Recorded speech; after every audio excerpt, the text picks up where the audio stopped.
Hi everybody and welcome. My name is Lorna. I work with Dan and Luke at Awareful, and today I'd like to share with you just a few simple tips and techniques to enable you to be able to drift off to sleep naturally and have a really good night restful sleep. And sleep really is a very natural process, something that we don't actually even usually think about as children. It just happens. And as adults, our life gets very busy and can be very stressful to such an extent where we are actually worrying about sleep. And this can take over our thoughts with lots of things to deal with.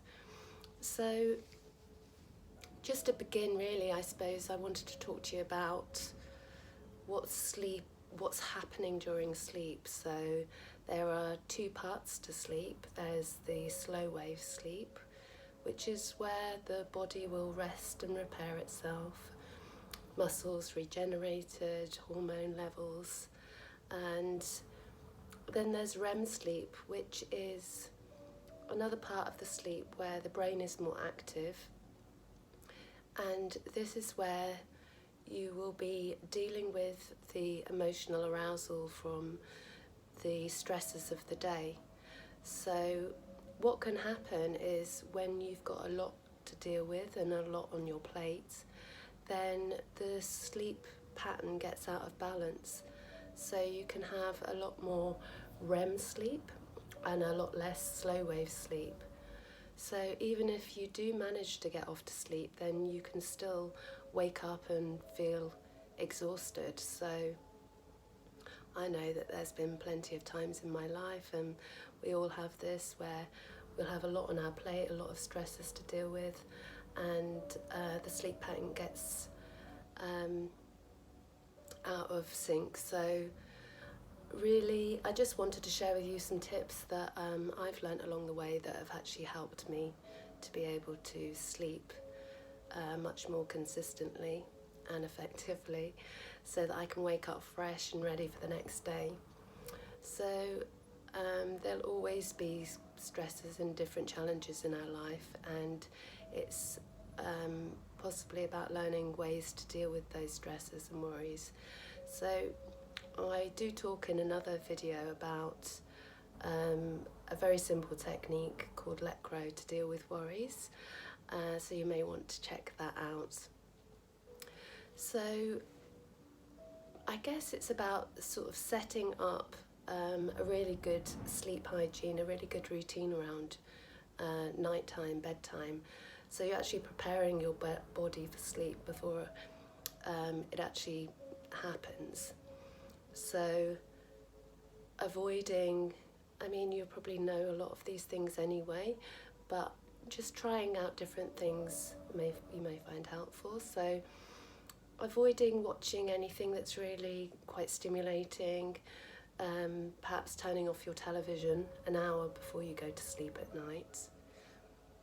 Avoiding playing computer games, this kind of thing. Anything that's, any vigorous exercise before bedtime, it should be avoided, so that you can really calm your body down, calm your mind down before you actually even get into bed. So having very calming environment if you possibly can, having low lighting, comfortable bed to sleep in, and that you're warm enough in. Perhaps having a nice calming bath if you can, and just really slowing yourself down before you actually even get into bed. Creating the right environment can really help slow the mind down before going to sleep. And there's lots of nice relaxation things on YouTube, guided meditations that you can listen to as you're drifting off to sleep, that can help just give your mind something to focus on and be guided then into a sleep, which is in my next video. If you want to listen to that, then you're more than welcome. There's so many out there on YouTube though, you know, you really have to not like the person's voice and find it soothing and relaxing. I'm finding one that works for you, so I just suggest that you go out there and experiment, try a few different ones that you might find useful. Perhaps and carrying a notepad around with you in the day can be helpful, so that if you do have any worries that are coming up, you can just write them down, perhaps beside your bed, writing down any worries that you may have, and that can just sort of take it out of your brain, if you like, and onto the page for you to then look at perhaps and deal with the next day. You could also decide to yourself, I know that the mind races all over the place, particularly when you've got a lot of things on and a lot of worries to deal with. I suggest that perhaps you just decide to have a worry hour during your day at a time where you can be active, and decide that any time that a worry comes into your mind, you'll write it down and decide to look at that during your worry hour. And if the worries then come into your mind at any other point during the day, it's just a reminder to push that aside and say, no, I'm going to look at that during my worry hour. And that can be a time that really is convenient, suits you to do. And you could also use the let crow technique. So then when you are really set for bed, I'd suggest that you go to bed when you are actually feeling tired, choosing a time which you generally feel tired at, that's right for you. I know there's sort of discussions and talks about the right amount of time how many hours of sleep that you need during the night and things like that. I mean, the best way to decide whether you've had enough sleep is if you're waking up feeling refreshed, and that can vary from person to person. So if you are feeling awake and refreshed after only a few hours sleep, then that might be that you just need less hours sleep than other people. So getting yourself into bed at a regular set time where you do feel tired. And if you don't get off to sleep within, say, 30 minutes after you've perhaps just focused in on your breathing, focused in on relaxing the parts of your body, and you find you're still awake after 30 minutes, then I would suggest that you get up out of your bed so that your mind only becomes associated with sleep in the bed, and go and sit in a cool, dark room. Avoid putting any lights on or looking at your phone or having anything to drink or eat. Just going to sit quietly in a cool, dark room. Or perhaps, I've tried this myself, is thinking to myself, if I'm not asleep within the next 10 minutes, then I'm going to get up and do something that I really dislike, that I really don't like doing, and perhaps that's ironing for me. And so whatever that job is that you absolutely hate, then getting up and starting to do that job. Then when you do feel like your body's become tired again, you take yourself back off to bed, and again, if you're not back off to sleep after focusing on your breathing, relaxing the parts of the body, then get up and repeat the process. What happens then is your mind associates being awake with almost being punished at night time, so it soon realises that it won't be rewarded, it won't be stimulated by watching a TV programme or looking at the phone or having caffeine or things like that. It's a punishment. I have tried these various techniques myself and found that they really did work, particularly the thought of getting up to do ironing was definitely a punishment for my brain, and did manage to get off to sleep. So I'm just sharing with you a few things that have worked for me, but you may want to look at those, the physical things if you like. So obviously avoiding caffeine, avoiding alcohol if you can, and these kind of things. And if you are having persistent sleep problems, obviously perhaps it's worth having a chat with your doctor about that too.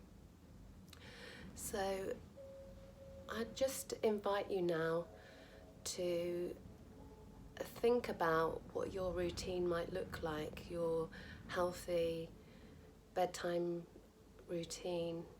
So perhaps just getting in a comfortable position and closing your eyes, focusing in on your breath, just allowing the breath to come in through the nose, breathing in deeply, exhaling and releasing through the nose.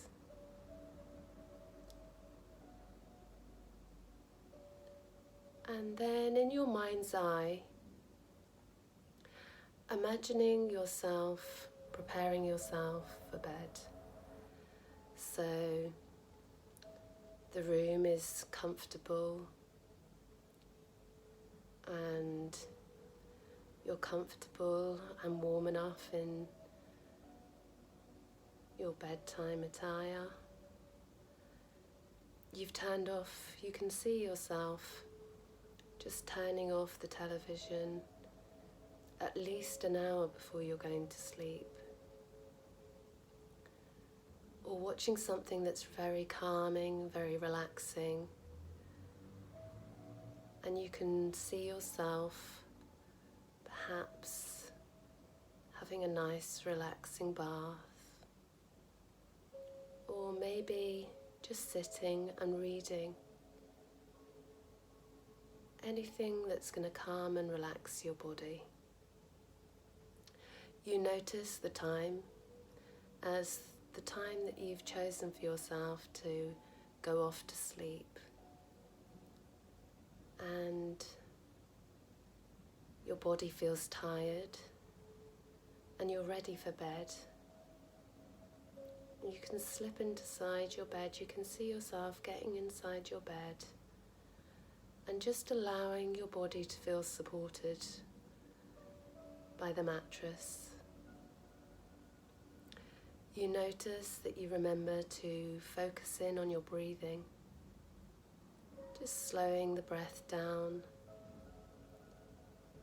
and perhaps starting with your feet, just tensing and relaxing the different parts of your body, beginning with your feet, moving up through your calves, thighs, hips, stomach, chest, shoulders, arms, allowing each part of your body to tense and then relax and release.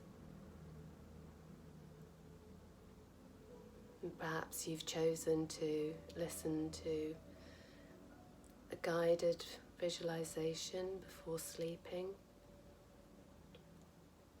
Perhaps you've found one that's really working for you, or maybe you'll try another one this evening. You're drifting off into a deep and relaxed sleep. You can get a sense of achievement at the fact that you're creating a really good sleep hygiene for yourself. And you notice when you wake up in the morning that you feel completely relaxed and refreshed and ready for the day. And perhaps you did wake up during the night, but you remembered very quickly not to turn on the lights, not to look at the clock, just allowing your mind to come back to relaxing parts of the body, focusing in on your breath. And maybe you needed to get up and punish your mind sitting in that cool, dark place. very quickly wanting to return to your bed and drifting quickly off into a relaxed and deep sleep.